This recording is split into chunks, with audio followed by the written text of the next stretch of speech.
turned a very strong west wind, which lifted the locusts and drove them into the Red Sea. So this is how God gets rid of the locust after Pharaoh kind of crumbles.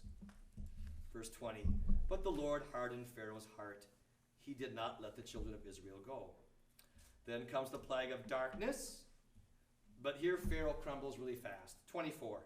Pharaoh called Moses and said, go, serve the Lord. Your children also may go with you. Only let your flocks and your herds remain behind. Okay, I'll let your people go, but your property stays. See how Pharaoh was kind of opened up a little bit? And Moses says, well, God's going to want some of these animals to sacrifice. We don't know which ones he's going to want till we get there.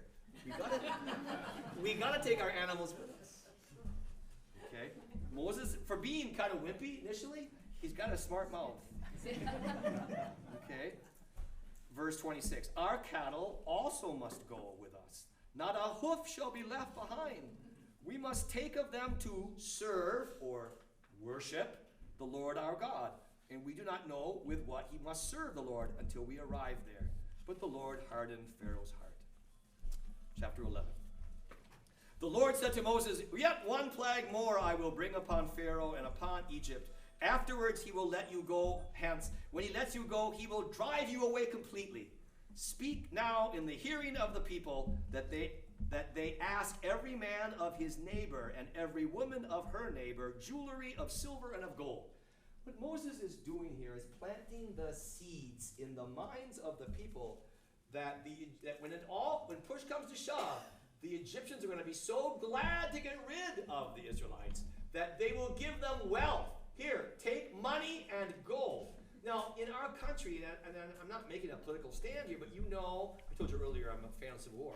One of the consequences of the Civil War that we haven't really put rest to is the idea of reparation. Our nation was built on the backs of a lot of slave labor. And so more and more people are saying, hey, aren't we owed something for that? Well, this is kind of the root of that. We've served as slaves in Egypt for 4 centuries.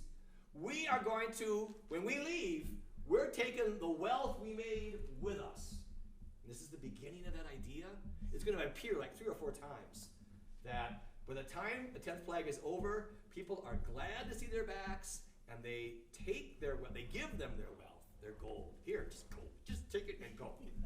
But the point, the story is, this is our payment for all the work we did when we were slaves, and you didn't pay us. Verse 4. Thus, I'm in chapter 11, verse 4. Moses said, thus says the Lord, about midnight I will go forth in the midst of Egypt, and all the firstborn of the land of Egypt shall die, from the firstborn of Pharaoh who sits upon his throne, to the firstborn of the maidservant who is behind the mill, all the firstborn of the cattle. There shall be a great cry throughout all the land of Egypt, such as there has never been, nor shall ever be again. But against any of the people of Israel, either man or beast, not a dog shall growl, that you may know that the Lord makes a distinction between the Egyptians and Israel. And all these your servants shall come down to me and bow down, saying, get you out, and all the people who follow you. And after that I will go out. He went out from Pharaoh in hot anger.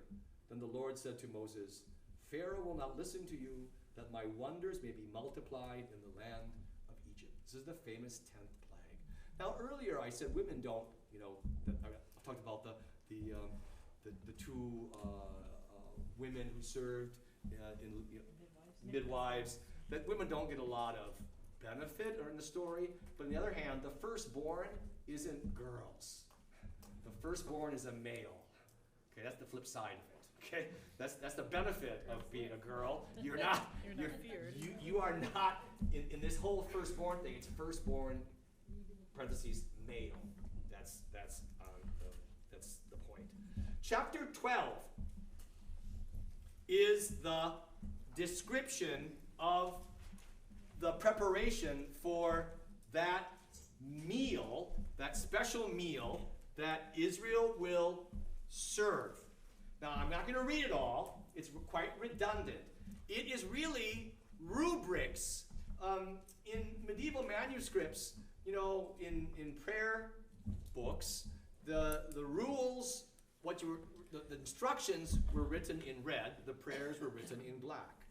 And so that's where the ruby, like ruby red, huh? The rubrics are the instructions. So what we have here is not just what Moses tells the people that they should do that once. This becomes the pattern for the celebration of Passover in the future. So in a sense, we've melted from back then to right now, what we do. Let me just retell the story. People are told to get a lamb, and they're to hold it from the 10th day of the month. Up, sidebar, months. The Bible, the Old Testament, has a lunar calendar. Lunar calendar. Month begins with the new moon. The night, you look up at night and you can't see the moon, that's the first day of the next month. So the 15th day of the month is going to be full moon. The Passover, Jewish people celebrate Passover always on the 15th day of the lunar calendar, so that it remains a full moon. Why is a full moon helpful? If you're going to run away at night in a day before street lamps, you want the light of the moon. So you see, and again, as modern Americans, we're not really aware of this. When does the full moon rise? Right at sunset. Have you never noticed it? I think last night was full moon, wasn't it? As the sun, now tonight we'll have clear skies, hopefully. As the sun sets in the west, the full moon will rise in the east. So what do you have? A day without darkness. Now, I'm not saying it's not night, but in the Middle East, where it rains only a few months of the year, a full moon is, you can travel. That's why Passover was on the 14th of the month. That's why Jews continue to mark it on the 14th of the month. That's why Easter moves around. Easter moves around because it's the one point in the Christian calendar where we still make a nod to the lunar calendar. We do it in relationship to the Jewish Passover. And the Passover can move around about 6 weeks. And so Easter is usually after Passover. So watching your calendars now, and it'll say Passover begins tonight. That means that'll also be full moon. Okay? So on the 10th day, you grab the animal. On the 14th evening, you kill the lamb. You take the blood, and you mark the frame of the door on the outside. That is supposed to signal that the angel of death can pass over. Now, don't you suppose the angel of death knows who's It's not really for the angel of death, huh? It's for the Jewish people to signal. Like you're out to dinner at a restaurant and you bother to pray. You're kind of proclaiming, I'm a person of faith here. So it's signaling the neighborhood that when we don't have anybody die in our house, now you know why. God knows who his people are. It's a liturgical symbol for them to express their faith and for the rest of the world, the community, to know.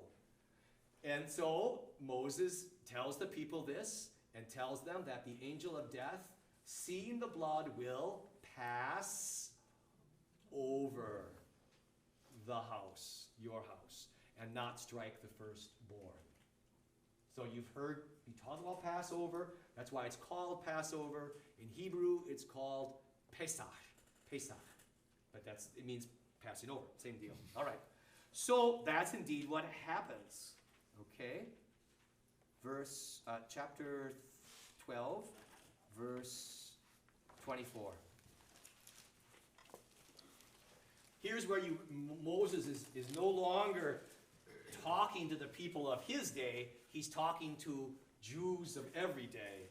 You shall observe this rite as an ordinance for you and for your sons forever. And when you come to the land which the Lord will give you, as he has promised, you shall keep this service. So Moses is anticipating the future. And when your children say to you, what do you mean by this service? You shall say, it is the sacrifice of the Lord's Passover. For he passed over the houses of the people of Israel in Egypt when he slew the Egyptians but spared our houses. So that's the rubrical assignment. With verse 29 comes the narrative explanation. At midnight the Lord smote all the firstborn of the land of Egypt, from the firstborn of Pharaoh who sat on the throne to the firstborn of the captive who was in the dungeon. And Pharaoh rose up in the night, he and all his servants and all the Egyptians, and there was a great cry in Egypt.